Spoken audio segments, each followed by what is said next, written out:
Let's do it. Well, everyone, welcome back to a very exciting episode of the Storybox podcast. Today, my friends, I'm delighted to welcome someone who many of you may know, seen his videos. He's quite famous on social media and on YouTube as well.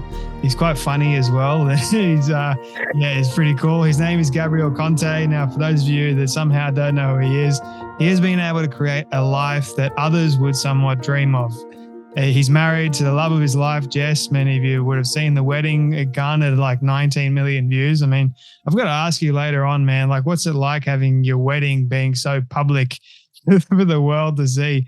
But he's also an entrepreneur in many different fields. And I love this, he's sustaining a vibrant relationship with God that's at the heart of everything that he does. I can understand and relate to that on many different fronts, but he's also got a brilliant new book out, which is going absolutely bonkers at the moment. It's called A Mission for Meaning, The Choices That Lead to the Life You Really Want. Gabriel, man, can I welcome you so much to the Storybox podcast today? Thank you so much. What an intro. I feel a little ego boost there. You really pumped me up. I'm glad, man. That's what it's about. You got to pump up the guests straight away and dive right into all the hard stuff after that's so that. Good. But no, I'm a big words of affirmation guy. Like if the love languages, if you're familiar with those. So like anytime someone, pumps me up a little bit, I'm like, oh, I feel the love. That's like me, man. Like sometimes I don't know how to react to it, except my ego just jumps up and I'm like, oh, stay, calm down. Yeah. Exactly. Humble. You're a Christian, right? Like be humble. But you can't help yourself with that whole love language, right? So I guess my first question to you would be, going off that note, how do you manage your love language or the ego boost or whatever? Like, because you are really, really famous. So how have you been able to manage the fame and the relationship around being humble in the midst of all that? It's a weird one, man. Like being able to just pull out my phone and get immediate dopamine hits of, people saying whatever about me, compliments or whatever it may be. I mean, in person or something like this, where I'm talking one-on-one and someone, compliments my work or whatever it may be, I am really aware that my like emotional reaction, love language wise, is very positive to that. So I take that more of like, oh, I'm accepting love from this person rather than I'm like inflating my ego, and I'm able to separate the two and really welcome the compliments that I'm receiving without trying to inject that into like my own pride and ego that I have.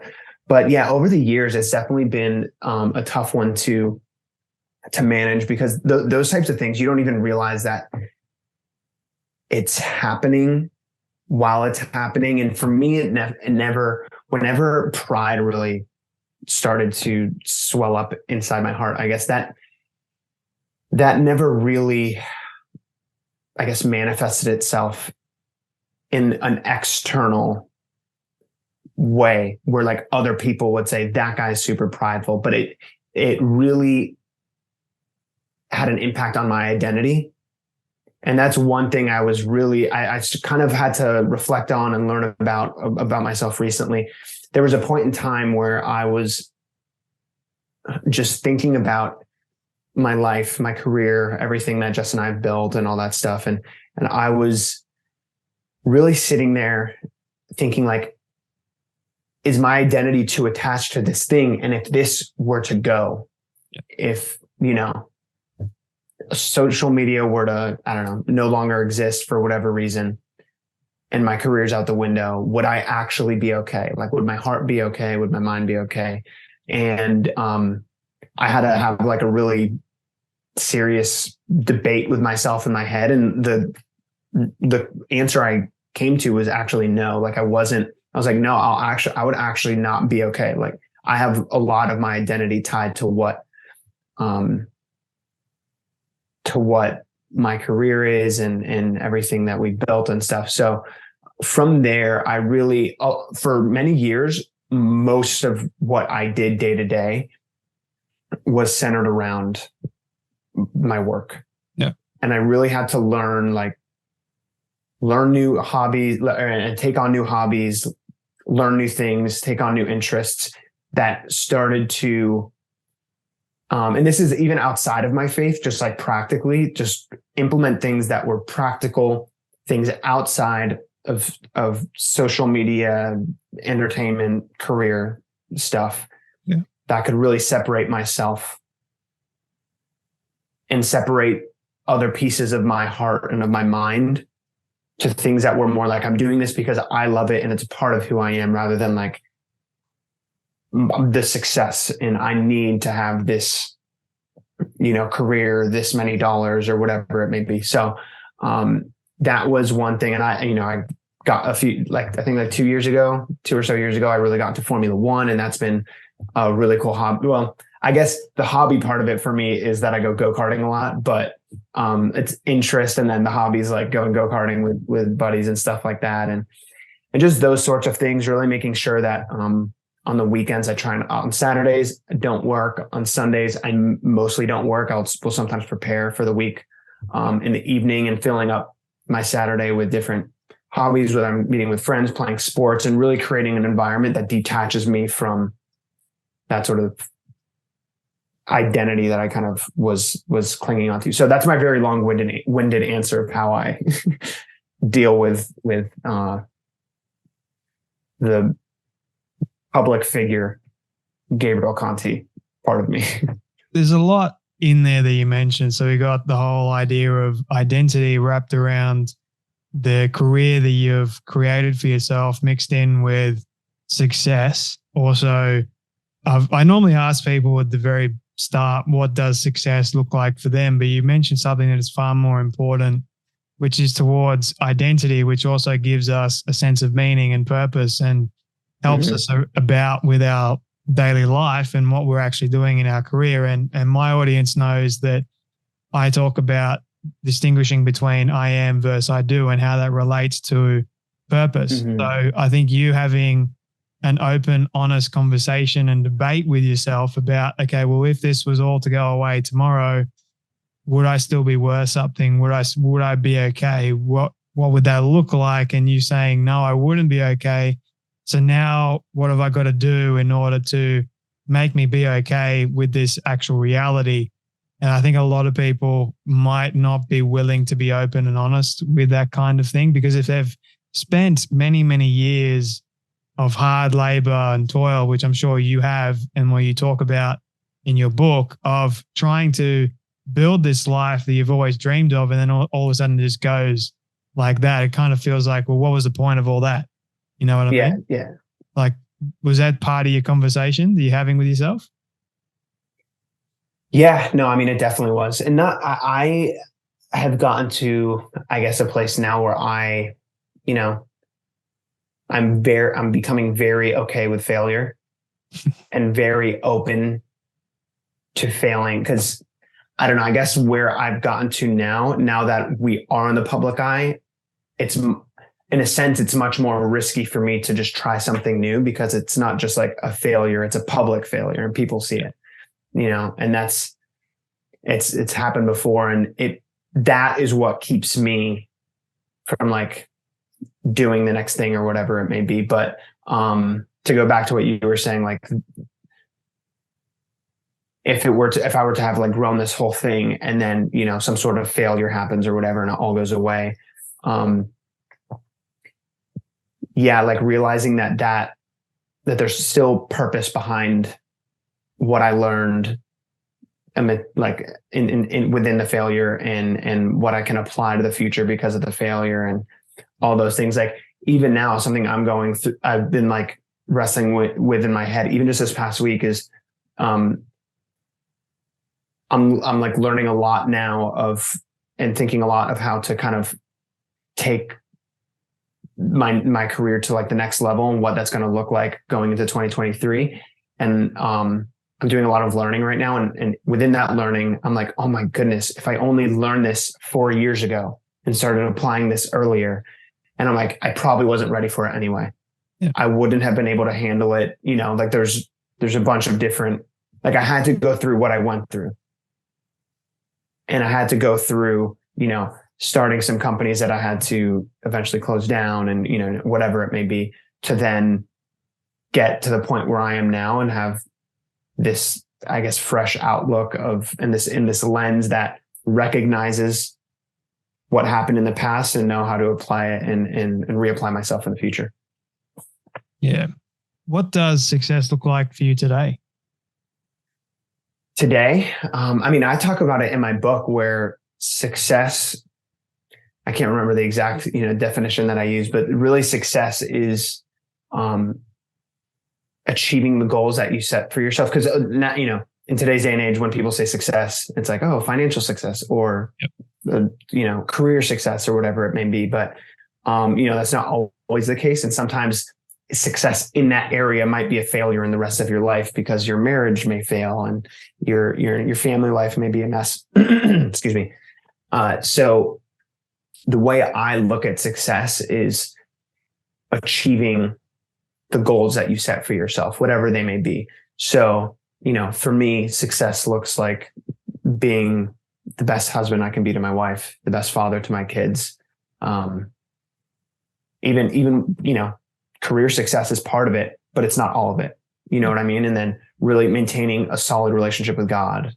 Those sorts of things are my barometer for success and how I kind of gauge it, and having these goals that I try and reach. Another one is building a really strong community here in Nashville. That's something we don't know a lot of people here. There's people that we know, and it's starting to, finding a church that we want to get involved in and kind of going from there and building a community. That's part of the success that I see and our family sees for our future. You have the world's version of success, which teaches a lot of young people, especially, that you need to have the high paying job. You need to have stuff. But a lot of people, when they strive for it and they achieve it, there's this empty feeling behind it. It's like, what have I given up along the way in order to achieve this? I've given up true meaning and fulfillment, which is found in the connections you have with people. And then also it's more about, as they say, I'm going to sound like a cliche at the moment, but it's more about the journey, right? Like the failures you've had along the way is what I've often equated life to being quite successful. And if I'm not attributing my life to those things that I've achieved well, like being a good son to my parents, being a good boyfriend or all those things, then I've missed the mark. I've missed out. I think I've failed myself in those areas, the most important areas. Forget all the stuff because that goes away pretty much really, really quickly, or it can. But the thing that really, really brings true meaning, I believe, is found in those meaningful connections that you have with family, friends, loved ones, that sort of thing. Is the way I look at it. So, yeah, that's my perspective, at least. Yeah, love it. No, love it, man. Love it. That's spot on. I wanted to ask you about failures in your life. You mentioned that now you've got this more public presence, and when you do fail, when you do stuff up, a lot more people know about it. What has been for you one of the biggest lessons regarding failure?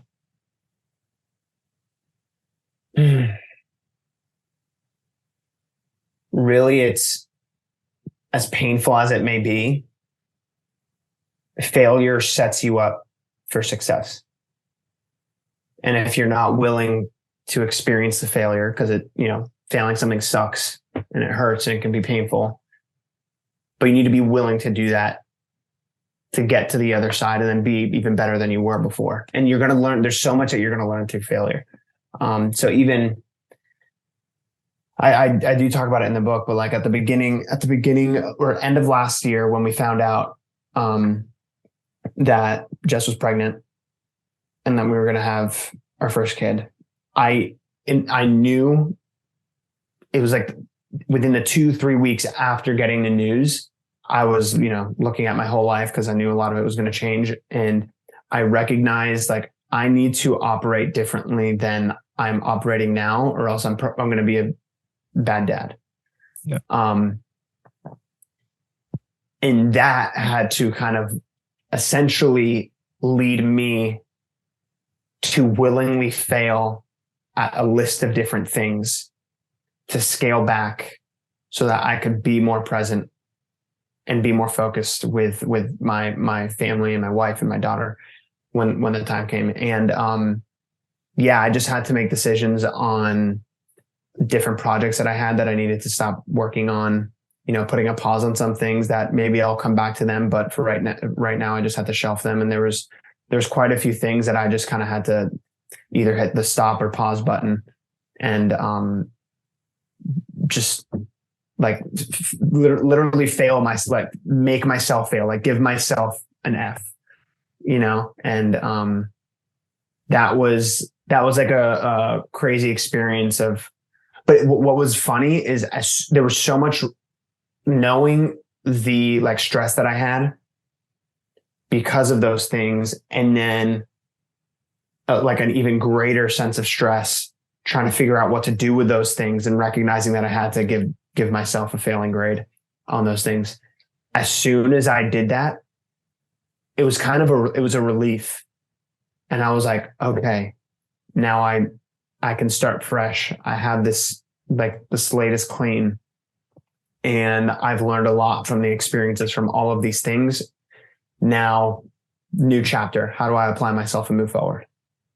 And that was like where I did a lot of the growth with like failing and learning a lot about myself and like my weird relationship with failure and how I view it and how it emotionally affects me and all that stuff. Do you have any regrets?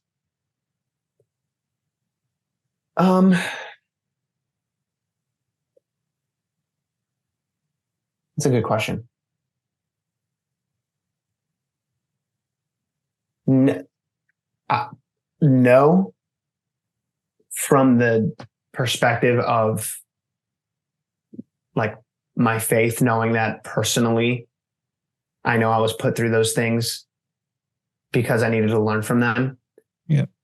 But obviously in an ideal world, I would have done things differently to achieve a different outcome if I knew, but I wouldn't have known if I didn't go through them. So, if that makes sense. So like, yeah, I wish I knew beforehand so I didn't make mistakes that I made, but no, because really I wouldn't have been where I am and understood that I needed to go through those failures if I didn't actually go through them. So in other words, it was all worth it.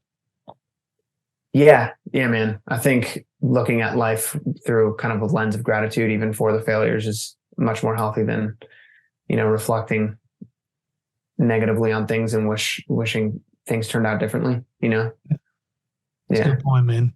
When in your life, when you least expected God to show up in a big way that he did, and it challenged your perspective of who he is?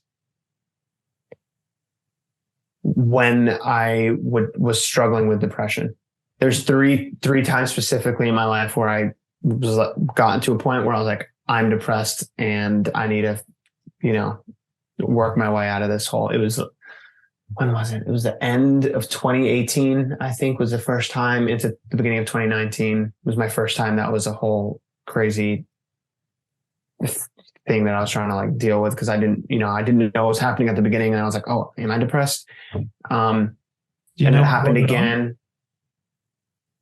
Yeah, I was really like stressing myself out with taking on too much work, burnout, essentially burnout that led to depression and then an existential crisis.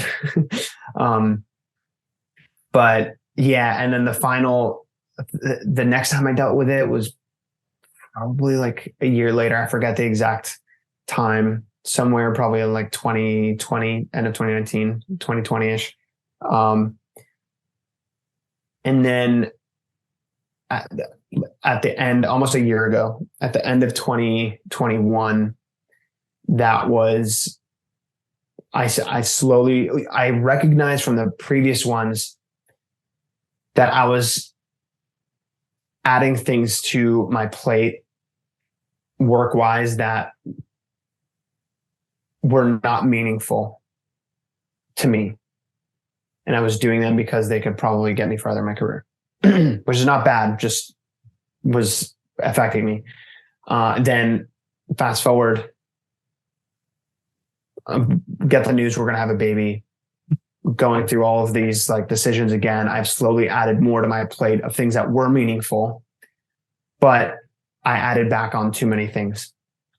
And I was not like, if I was, the center point of this graph, I'd take a few steps in one direction, but then I'd have to then take a few steps in another direction for this other thing, then take a few steps in another direction. Really, I wasn't moving anywhere. I was just kind of like floating around the same area. And I realized like most of my stress was due to having so many things I had to juggle. And then I was doing them all poorly because I wasn't focusing on one or, maybe like a max of 3 things. And that made me realize and really reflect back on to really early in my career when I was only focusing on like making vines. That's where I started, on Vine. If you know what that is, a 6-second looping video app.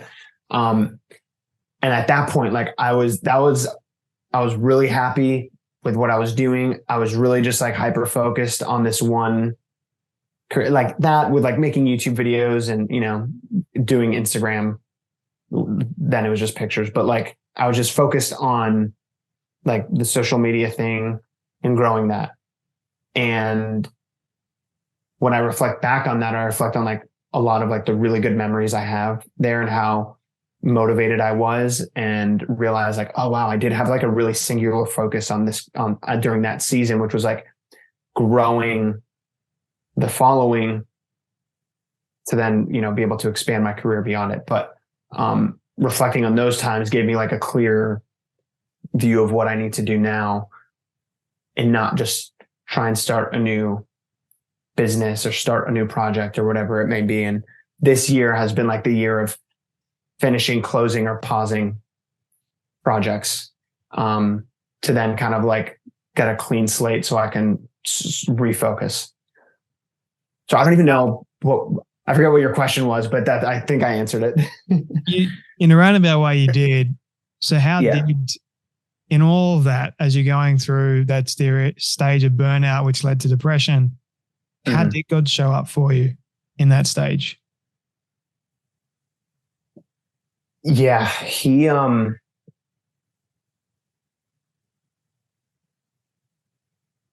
it was really him kind of like being there the whole time, but me not recognizing it, which I know is kind of like a cliche, but me just kind of like letting go and be like, all right, I tried to do this myself, and, I'm depressed and unhappy and whatever. And with things that are good, like none of what I was doing was like terrible stuff. Like they were all good things. I was handling them wrong. I was potentially doing, for the sake of like the best thing. I was choosing just like a good thing. And God showing up for me in that season was really like, anytime anxiety or depression really was overwhelming me, I really built a habit of prayer and being able to just like lean on God and trust in him and just talk to him. Really, even on like a really small level, like going throughout the day and all of a sudden getting a wave of anxiety for whatever reason, that would, trigger all these emotions and stuff like that. And really learning to pause and pray and just reflect on him was one of like the really clear ways that God was showing up for me in that time, which is really cool.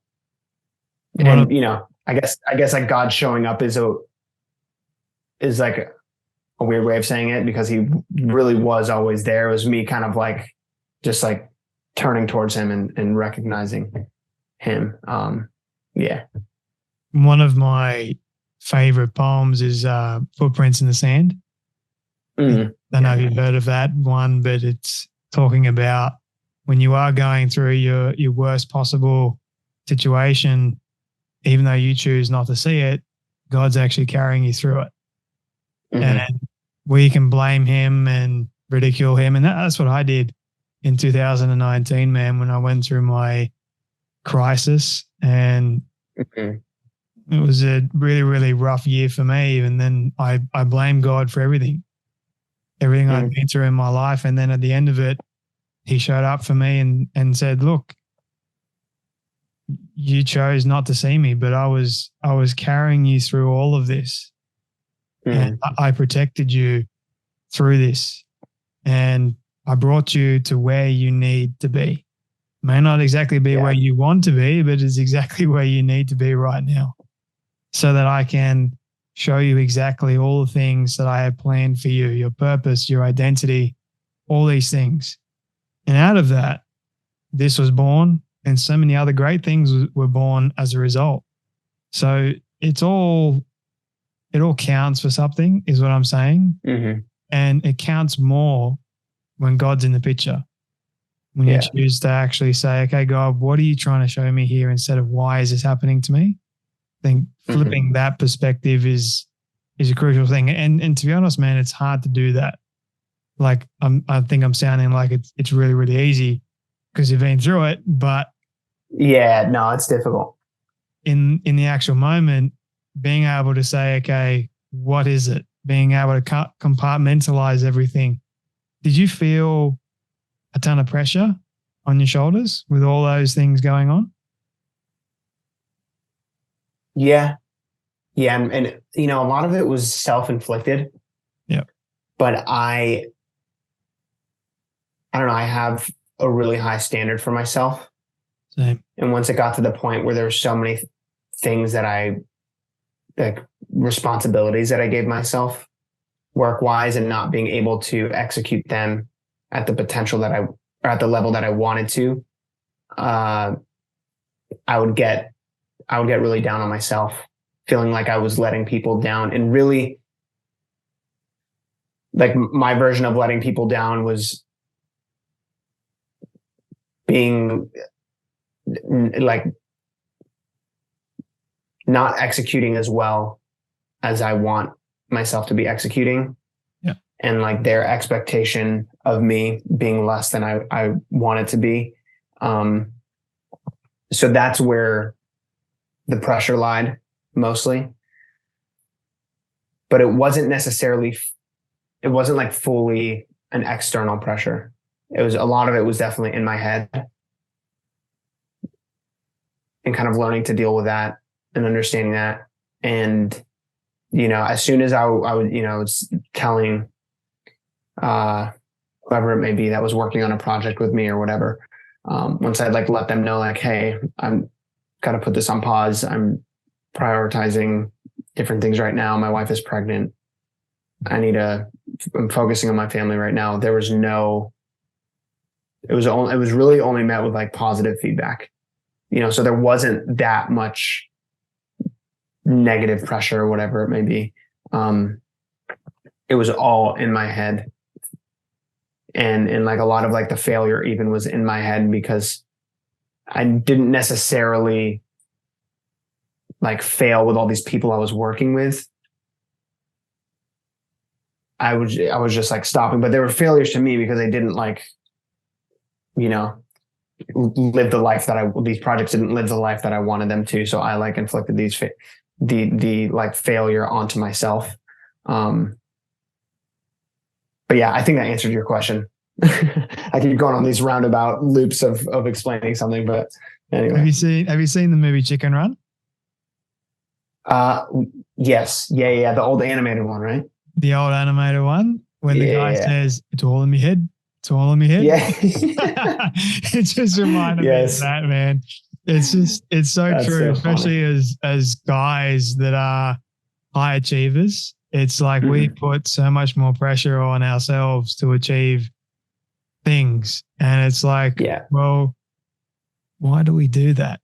It's so interesting how we do it. And like we continue to do it. Like we learn once and then we do it again. It's like this vicious cycle. But yeah, Dude, I do it even still. Like I see it in myself and I'm just like, okay, don't make this like your full obsession, like it's fine. You don't have to give this the crazy amount of value that you think you need to give it. Like that's the one thing that I've been trying to figure out is how can I work as hard as I possibly can on something as if it is my full obsession.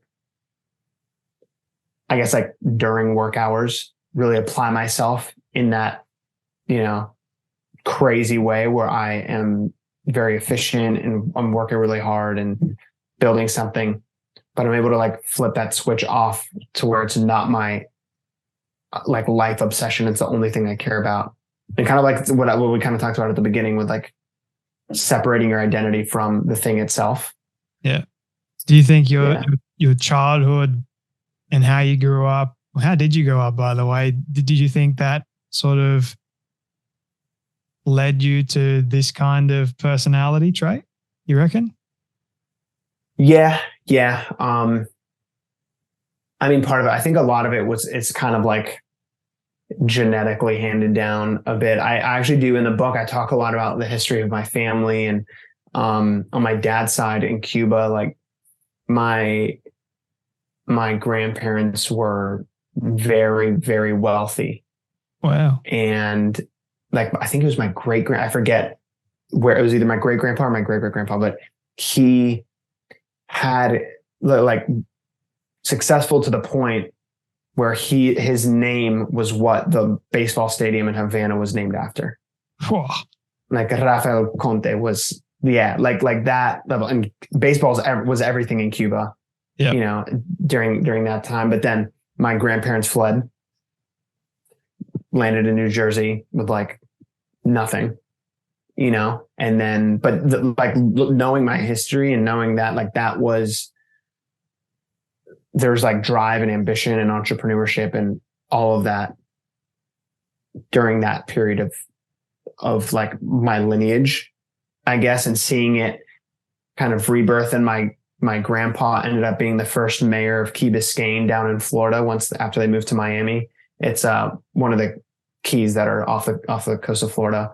So he ended up being the first ever mayor of Key Biscayne, kind of like working his way up there. And then, seeing my dad with commercial real estate and everything that he was trying to build there, starting his own business. And, over the years, it's funny, even over the years, then with me leaving, getting out of the house and seeing his career trajectory go up as mine and kind of like doing it side by side with my dad, obviously in completely different fields, but it's, that's been pretty cool. So there's definitely a lot there, just like the wiring of our family. But then because of that, my dad always really required excellence, sometimes to like an unhealthy extent. Yeah. To where, it was probably like pushing me and my siblings a little too far with like I don't want to say nitpicking because that sounds bad, but just like the thing, like when we washed the car, there could be one dirty spot within the cracks of the rims of the wheels, like that sort of thing. And yeah, I really think that kind of led to, and even from like a father to son perspective, knowing that like, I will get approval from my dad. Yep. If I do this thing, like I will wash the car better than any kid in the state of Florida will have washed a car, then I'll get approval. So like that sort of upbringing, I definitely played a hand, but I don't know, how much was like nature versus nurture kind of thing, but they're both there for sure. Yeah, my grandfather he taught us the value of excellence. He wasn't to that extent. I think that's a bit extreme difference between excellence and perfection. But in saying that, I used to work for someone who tried to be kind of like a mentor, so to speak, to me. But he demanded the level of excellence that you are talking about. Like I would clean the office, and then he'd get his finger and go across the table. And then if there was a speck of dust, he'd just be like, do it again. But no matter how many times I did it again, he'd run the finger across and there'd still be a speck of dust. Like you can't, there's no such thing as perfection this side of the world. Like if you're going to do that, you're just going to be miserable. to be honest. Yeah. No one's ever going to achieve that level. So stop. Yeah. is the thing. But yeah, breathing into your family and speaking about all that stuff with the time that we have left, I would be remiss if I didn't ask you about the story between you and Jess, because you did, I believe, a long distance relationship. Is that right? Very long. You're saying that? Yeah. So we were, I'll do Cliff Notes version because the book has, all the little details, but, yeah, you want people to get the book. Yeah. Well, if I said every little detail, we'd be here for the next hour and a half. But I was living in Los Angeles at the time. I had a buddy who was Australian, who was also another viner, and we met at like a convention in New York. He was staying with me he was supposed to only stay with me for a week, and then he ended up staying with me for like the whole month of November. But at the end of it, so he was Australian, and Jess was following him on social media. She saw me through his like Snapchat story or something like that, or like on Instagram. And she ended up DMing me like a month later, just saying like, hey, I'm going to be in LA. Do you have any churches that you would recommend? Because I saw you're Christian and I want to visit churches when I'm there. So she already had a trip planned out about a month or so after she ended up messaging me. I ended up seeing it because I got my wisdom teeth pulled and I was back home in Florida laying on my parents' couch for a week, and I was, killing time, went through DMs, saw hers. And we like talked a bit over the course of that month, nothing like crazy. I did want to like call her to make sure that I wasn't getting catfished or anything. I was like, trying to get the facts straight. But there was nothing like, maybe a little flirting or whatever, but really when she got into town in January, or it was like end of January, beginning of February, she got into town. I started hanging out. I picked her up for the first time. We went to church, went to lunch. And from then was when we really started talking and hanging out. And she was there for a few weeks, and we just really got to know each other over the course of that time. And then we're like, okay, you're going back to Australia. Are we going to do this long distance thing? Because if we are, we need to like make sure that we're going to start dating. This is the real deal. It's long distance. It's going to suck because the Pacific Ocean is between us. And really, when she left, we thought it was going to be 5 months till we could see each other again. But it ended up working out. So that was the beginning of 2016. And it ended up working out that over the course of that whole year, the longest time we actually spent apart was 6 weeks, because she was able to come back like a month and a half later. And then I think she then came back another like month and a half after that. Then I went out to Australia. Then she came back. Then I went out to Australia again. So we were kind of like plopping back and forth for a bit. But by the end of the year, we got married, because we got engaged in September, which was like 8 months after we started dating, which was pretty quick, but we were tired of doing long distance, and I was like, all right, let me propose, and then we'll figure out what we do with the wedding. And then, we realized that family could only travel, no matter where we had the wedding, family could only travel around Christmas time. Like that's when, holidays and things lined up, because school calendar, like the year calendar is different because the seasons are different. And, weird. It's all your school year starts in January. Ours starts in August, September. So it was during that period of time during Christmas. So it was like, okay, we can either do it in like 3 months and do it this Christmas, or wait another year and 3 months and do another year and almost a half of long distance, and then do it the next Christmas. And we were like, nah, we're not going to do long distance for another year and a half. So that was a crazy year. Cause then that's when we started filming videos together and started vlogging. And that's kind of like when the relationship and I would say, like, for me, the next wave of my career grew because like I had done my whole like Vine version of the career and growing there. And then there was like a first wave of growth.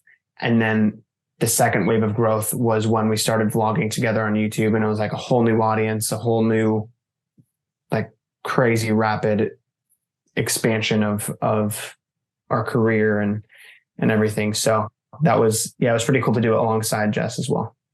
When you're doing long distance, how do you know that person is actually the one?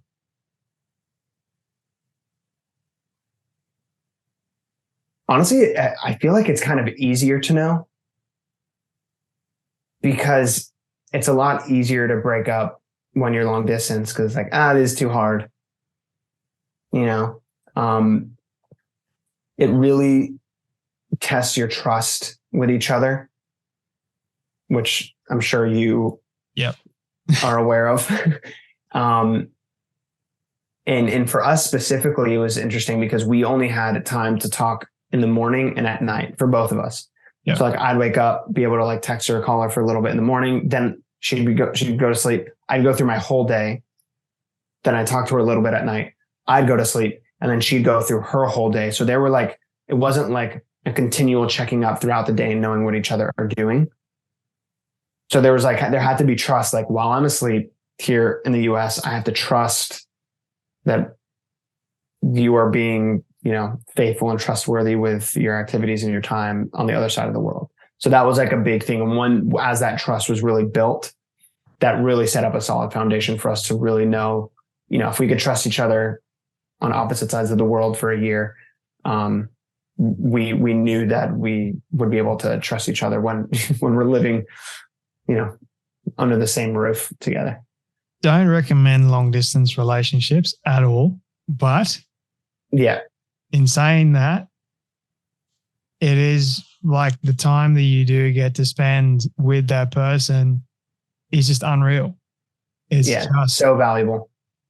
You have like this bench up energy that you long to see them and you can't see them for a while. Yeah. And then when you get there, it's just like release all the energy. You know what I mean? It's just, it's crazy. I never thought that I would be in a long distance relationship, but I don't have like the Pacific Ocean to deal with. Yeah. That's a different story. I was going to say you're in the same time zone, but that's only for half the year. Then it's a 1 hour, right? Because Queensland doesn't do daylight savings, which is another weird conundrum. Yeah. So she's an hour ahead at the moment. So I guess we're trying to remind each other that is the case. Yeah. But when you mentioned that Jess slid into your DMs, that's exactly what my girlfriend did to me. Really? Yeah. Oh, dude, we're on fire, bro. So she's the one. She heard me on a friend of mine's podcast that I was on, sharing my story, and she just decided to send me a direct message. And I was like, okay, fair enough. I was thinking, okay, is this person actually real, like legit? Yeah. Social media, you never know. Yeah, you never know. Yeah, had a quick stalk. She's absolutely gorgeous. And I'm like, nah, this can't be real at all. Too good to be true. Too good to be true, right? And then all of a sudden, I sent her my phone number. So I'm like, straight away, see if you're real, let's call. And then we ended up having over an hour, almost 2 hour long phone conversation. Wow. Deep and meaningful, getting to know each other. And then she did something because I was in the middle of launching my first book. So it was extremely busy for me. And she decided a few months after us just conversing, she's like, you know what? I'm going to get on a plane and I'm going to meet you for the first time. So she flew to see and to meet me up in the sunny coast, which was a massive thing for me that she would actually do that. So I was like, seems like she flew out to you, mine flew out to me. Yeah. There we go. That's awesome, man. Because who do you know really that does that for somebody else just to see? I mean, it's just Anyway, that's my short version of the story. So you guys started dating after you had already left to Queensland. So I left for Queensland in May of this year. And then I think 3 months after, we started talking, I think in July-ish. Yeah. July, June or July, whichever one. Oh, sorry, Mhm. June, and then she came up in July. There we go. That's right. I was like, she's going to test you on the dates at some point. Big time, man. Gotta know them. You gotta remember.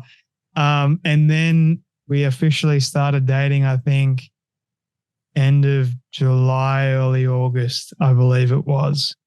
Nice. So it happened really, really fast. But the more we've gotten to know each other, the more things we've gone through together, the more you're starting to realize, hey, she's special. Like we get on really, really well. That's awesome, man. That's awesome. So you're fresh. You're a few months in. Yeah, man. Yeah, I'm getting there. Well, dude, I wish you guys the best, man. Thanks for Hope that, it works man. out. Yeah. Anyway, enough about me. I've got to bring more awareness to you and your story at the moment. Few quick final questions for you, if that's all right with you. Yeah, let's go. What do you love the most about yourself and your story? And then secondly, what do you love the most about Jess? What do I love the most about myself and my story? Wow, that's a good question. I really think that what I love is that I'm able to use it and use my story to impact other people. And I try and share that within the book. I wrote the book, obviously, using my story as like the vehicle, but it's a book that's about my story, but it's not, it's doesn't end with my story. It's to help impact other people's stories. And I talk about how everyone has a specific story. It might be more dramatic than the events that I have had in my life. It may be less dramatic, but regardless, there's things that you've gone through. There's lessons you've learned, failures that you've learned from, and you're able to pull from those things that you've gone through in your life to help impact other people. And that doesn't need to be minimized, and you can still do it without being prideful about like my story's awesome or anything like that. You can, reflect on your story and like have gratitude towards the experiences that you've had and things that you've learned, and use it as a vehicle to impact other people. So that's one thing I really appreciate about my story, is that I have been able, through our YouTube videos, through the book, and whatever it may be, even like through music that I've released, where I've shared bits of my story in a different package, I guess. I've been able to use my story to impact other people, and that's been really, really cool. And kind of, it's definitely a privilege to say that someone else's life has been changed because of what I had to say, or the experiences that I've shared. So yeah, that's my favorite thing about my story. About my favorite thing about Jess. My favorite thing about Jess. There's so many things, but I guess my favorite thing is that I get to live with someone every day who is constantly, without trying, making me a better person. And I know that's very cliche, but like her kindness, her patience, how she acts as a mother, how supportive she is to me, all of the things that all of her attributes and her characteristics that she has and has grown into and has developed, is like not a mirror for myself, but like something I can reflect off of to then view myself from. I guess a mirror, yeah, where I look at her and then I can just like I'm automatically challenged to be better because of her, without her trying. It's just her living her life, and it makes me better in that way, because there's things that I see that I know I am not as good at, and I need to be kinder to other people, or have more patience, or whatever it may be. It's just such a really, it's such a privilege to live in the same house as her. Show her that part of the interview. Nothing. Yeah. Exactly. Yeah. I'll just fast forward to the end. Yeah. Okay, babe, check this out. Get to that bit, man. You'll probably get a hug and kiss as a result. Where can people get a copy of your book before I ask you the final question? Yeah. So in the US, it is on Amazon. You can get a copy on Amazon, Barnes and Noble. You can actually go into this in store to Barnes and Noble, and it's there. Online at Target. Most booksellers have it. It's different for every country, which is something our audience is pretty global. We have 70% outside of the US. So, like in different places in Europe, there's on Amazon, it's available. They should be restocking at some point soon. That is many steps out of my control, from the publisher to then the rights being sold to other regions of the world or whatever. But Amazon and other countries. In Australia, I know that Kurong will have it, or if they don't already have it, they should have it in store as well if you want to go pick up a physical copy. But like you mentioned before, Australia is always like pretty delayed on receiving books for whatever reason. I don't know. Like lower here, man. I don't get it. It's bizarre because Europe had people in Europe were getting the book before us in the US. Yeah. I'm like, we did it in the US. Like what? So I don't know. The whole ocean between us, man. Yeah. Like only a little one with Europe. That's true. And then if you're anywhere else in the world, there's a really great website called bookdepository.com, and they ship. They're based in the US, but they ship worldwide to almost any country, and they also have free shipping option worldwide. Yep. If you don't want to pay for shipping, they have that option that's free, and you can get it there. So I know that that website has shipped to places like the Philippines and India, and people who bought the book in other parts of the world. So yeah, it's different in different regions, but yeah, you can also find it by a quick little Google search if you need to.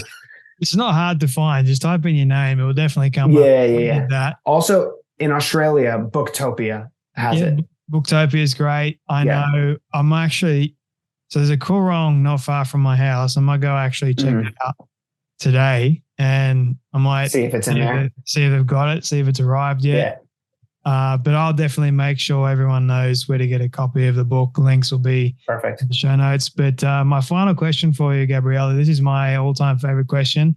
I love asking all my guests at the very end. It is a hypothetical one, but I want you to imagine with me for a moment that you've been able to reach the age of 100.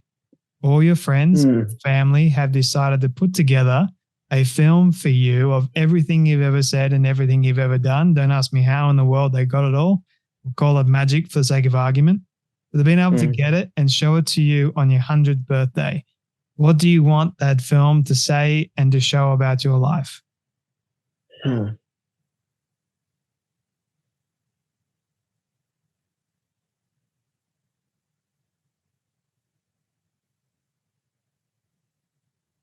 I would love to have created, I guess from a vocation first, have created things that impacted people in a very, very positive way, and that expanded just beyond myself. And then from my family,